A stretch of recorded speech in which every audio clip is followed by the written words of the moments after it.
તો આજે આપણે બનાવવા જઈ રહ્યા છીએ બેઝિક શાક છે પાપડીનું સીઝન આવી ગઈ છે તો મને ખાવાનું બહુ જ મન થયું હતું તો હું લઈ આવી છું નોર્મલી બધા પાપડી અને રીંગણનું શાક બનાવતા હોય છે પણ હું બનાવવા જઈ રહી છું પાપડી અને બટાકાનું શાક આની અંદર મેં 250 ગ્રામ જેટલી 200 થી 250 ગ્રામ જેટલી પાપડી લીધી છે એક નાનું બટાકું ધોઈને સમારી લીધું છે અને એક નાનું ટામેટું લીધું છે અને બાકીના આપણા બેઝિક મસાલા અને હા આપણે પાપડી ચોળી ગવાર એવું કોઈ પણ શાક બનાવીએ જે આપણને નડે નહીં એટલા માટે આપણે એને અજમો અને હિંગ કમ્પલસરી નાખીએ કે આપણને પેટમાં દુખાય નહીં એટલા માટે અજમો અને હિંગ જોડે લસણ વગર આ શાક અધૂરું લાગશે તો ચલો બનાવીએ તો મેં અહીંયા 2 થી 3 ચમચી જેટલું તેલ લીધું છે એની અંદર સાવ થોડીક આપણે રાઈ નાખશું તેલ ગરમ થાય એટલે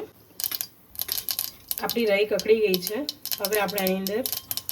અડધી ચમચી જેટલો અજમો નાખીશું રાઈનું પ્રમાણ ઓછું અને અજમાનું પ્રમાણ વધારે અજમો પણ કકડી ગયું છે હવે આપણે આની અંદર અડધી ચમચી જેટલી હિંગ નાખીશું અને પછી લસણ તમે તમારા ટેસ્ટ અકોર્ડિંગ લઈ શકો અહીંયા મેં 4 મોટી કળી લીધેલી છે એને મેં છીણી લીધી છે તમારે ક્રશ કરવું હોય વાટવું હોય ખાંડવું હોય જે કરવું હોય એ કરી શકાય આપણું લસણ તેલમાં સારી રીતે સંતળાઈ ગયું છે હવે આપણે આની અંદર ધોયેલું શાકભાજી નાખી દઈશું આ શાક મેં 2 જણા માટે બનાવ્યું છે પ્રોપર મિક્સ કરી લઈએ આપણે આને અને પછી મસાલો કરીએ પાપડી સમારતી વખતે આપણે જે નવું રસોઈ શીખી રહ્યા છે એની માટે પાપડી સમારતી વખતે ધ્યાન રાખવાનું છે કે જે પાપડીમાં મોટા બિયા છે આની જેવા એ પાપડીની આપણે છાલ નથી લેવાની અને જે પાપડીમાં એકદમ ઝીણા બિયા છે એ પાપડીને આપણે છાલ સાથે અને બિયા સાથે લેવાની છે હવે આપણે આની અંદર મસાલો કરી લઈએ હવે આપણે આની અંદર અડધી ચમચી જેટલી હળદર અડધી ચમચી ધાણા જીરું ટેસ્ટ અકોર્ડિંગ મરચું તો હું અહીંયા 1 ચમચી જેટલું મરચું લઉં છું સ્વાદ પ્રમાણે મીઠું અડધી ચમચી જેટલું લીધેલું છે મેં અને ટેસ્ટને બેલેન્સ કરવા માટે આપણે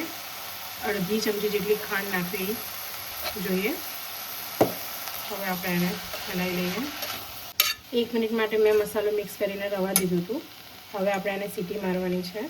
આની અંદર આ 1 થી 2 સીટીમાં આ શાક ચડી જતું હોય છે બટાકા પણ આપણે ઝીણા સમાર્યા છે એટલા માટે મેં સાવ થોડુંક લગભગ 5-6 ચમચી જેટલું અડધા ગ્લાસ જેટલું મેં પાણી નાખ્યું છે આની અંદર હવે ધ્રુવની ફરમાઈશ હતી કે રસો થોડો વધારે કરો એટલા માટે હું બીજું પાણી નાખી રહી છું જો તમારે કોરું શાક કરવું હોય તો જેટલું પાણી મેં પહેલાં નાખ્યું એટલું જ પાણી નાખવાનું છે મને થોડો રસો વધારે જોઈએ છે એટલા માટે મેં બીજું પાછળથી પાણી નાખ્યું તો અત્યારે આ પાણી આવી રીતે પાપડી અને શાક ડૂબે એટલું છે જોઈ શકાય છે અહીંયા સુધી પાણી આવી ગયું છે હવે આપણે આને બંધ કરીને 2 સીટી મારવાની છે પહેલી સીટી હશે એ ફૂલ તાપે હશે એટલે એકદમ ફૂલ નહીં ત્યાં સુધી ફ્લેમ ગેસ કુકરના તળિયા સુધી આવે એટલી કુકરથી બહાર ના નીકળવી જોઈએ આ મારી ફૂલ ફ્લેમ આ મારી એકદમ ફૂલ ફ્લેમ છે પણ એટલી નથી રાખી રહી ફૂલથી થોડી ઓછી જો આટલી રાખી રહી છું હું પહેલી સીટી ફૂલ ગેસે અને બીજી સીટી ધીમાથી મીડિયમ મને 2 સીટીમાં શાક થોડું કાચું લાગી રહ્યું હતું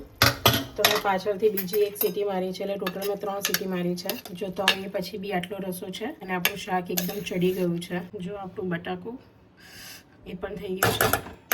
અને આપણો સૌથી મોટો બી જેને ચડવામાં ટાઈમ લાગે એ પણ ચડી ગયું છે એ આપણું શાક આવી ગયું છે બરોબર છે જમવા માટે અને રોટલી બી આવી ગઈ છે તો જમીન ટેસ્ટ કરીને કહીએ કેવું છે આ રોટલી મસ્ત દેવે ના જોઈએ ને એટલું બધું ઘી ઢોળ્યું છે નકરું અંદર રોટલીમાં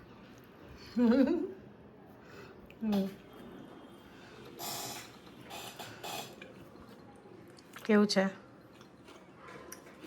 એક નંબર છે સુપર એમ તો આપણું શાક રોટલી હળદર ગાજર ડુંગળી જોરદાર છે મસ્ત છે આમ મજા પડી આ બધું આઈ થિંક ને આને રોટલા જોડે ખાવાનું વધારે મજા મને એવું લાગી હા બહુ મજા આવે રસાવાળું શાક અને રોટલા જોડે ખાવાની બનાવી દઉં રોટલો આ બેસ્ટ છે અત્યારે